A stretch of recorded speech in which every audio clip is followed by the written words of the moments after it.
Well, I just watched a video by Simon Says Movies, and he showed off his his buys, and he showed off the 35th anniversary edition of Halloween. Thankfully, it wasn't the gaudy-looking digibook that we got here in North America. It was actually a really good steelbook edition exclusive to the UK. So obviously, I know where I'm going to get my 35th anniversary Blu-ray of Halloween from, and it's that time again. It's that day. So welcome again to Retro Mondays. It's time for my VHS pickups.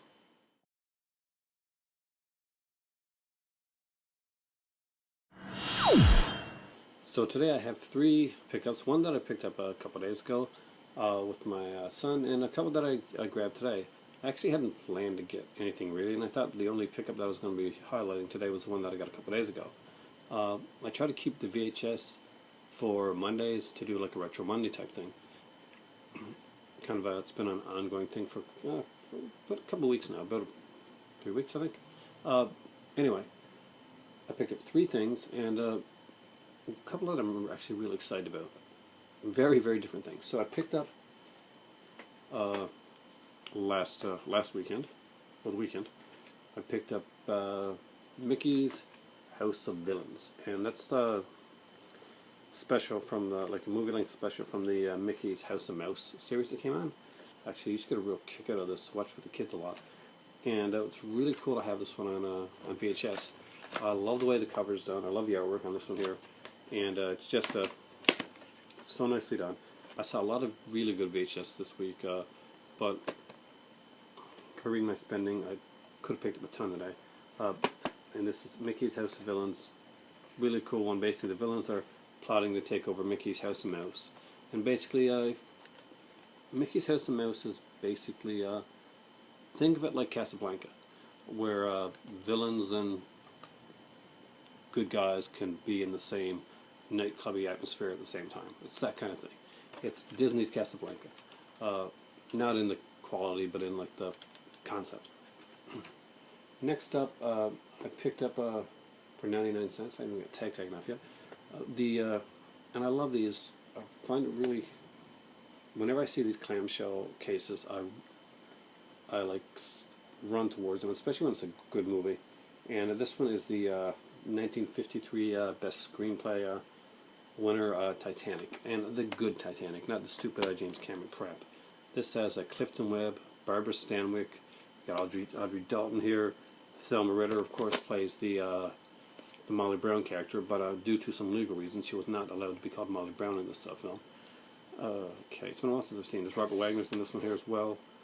Just a really, really great film. Apparently, when Barbara Stanwyck was making this film, they got to the sinking of the Titanic sequence when she was up in the kind of in the waterworks type thing, and she could see what was the extras and stuff on the ship, and she actually became extremely emotional and couldn't stop sobbing for a while. So, a great film. I haven't watched this in ages. I probably saw this the last time when I did see this on VHS back in the day. So it'll be nice to revisit this one. Maybe I'll do a double feature with the Night to Remember. So that's a heavy double feature. Maybe not. And my biggest find, and again for 99 cents, and this was at the Salvation Army thrift place. They have the coolest rare VHS there.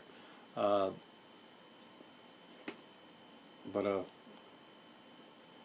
I've got a thing where I can only get rare in Disney VHS.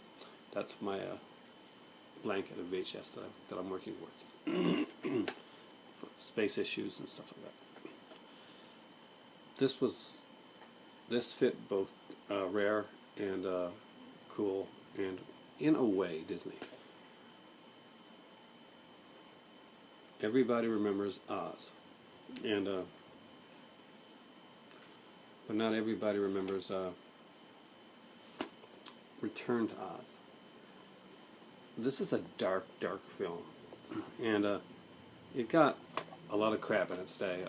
But Return to Oz, this of course is the Anchor Bay version.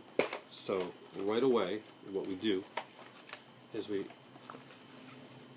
look on the inside, and we see that it actually has artwork and writing, and on the inside of the cover. I love that with Yankee by clamshells. A lot of them do that. Some of them have it's either artwork and writing, or some of them have have reversible covers. Just really, really cool stuff. Really well put together. The box is a bit banged up, but I'll definitely find one down the road for this. But still, it's a great, great buy. Now, this is a very different version of Oz. Of course, this has Fruza Balk. Of course, we'll go on to play much darker roles later on. Piper Laurie is in this as well. Nicole Williamson, of course. Jean Marsh. It has a great cast. But what stands out in this one is that it's actually closer to the Oz books than the actual Wizard of Oz movie was. Wizard of Oz movie is a brilliant movie and one of my favorite all-time childhood movies.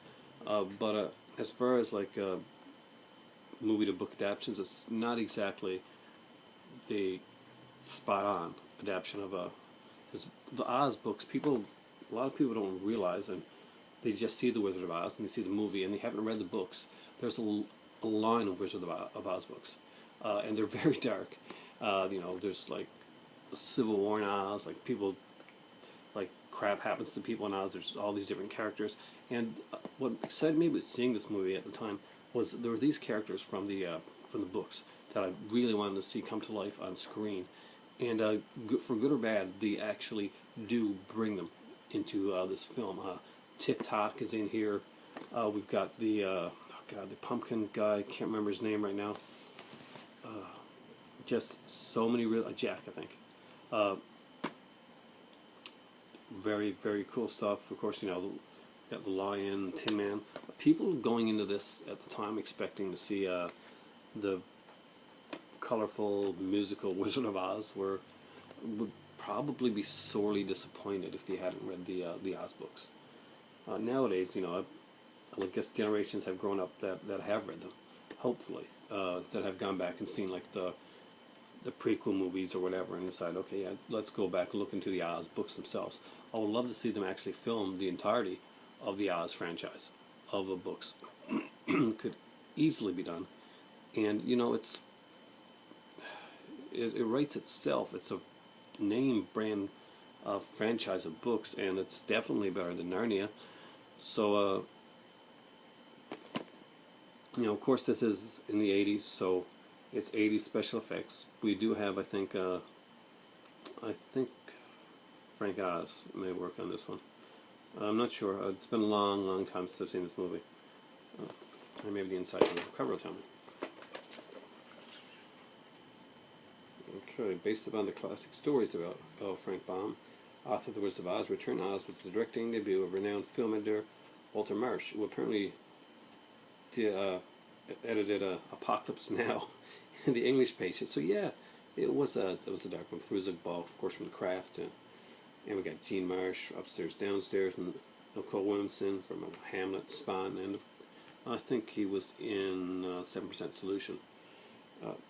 Piper Laurie, Carrie, A Return to Oz is close to the spirit of Baum's books. Yeah, exactly what I said. As well as a darker version of Oz, that the beloved 1939 musical classic wasn't. It's so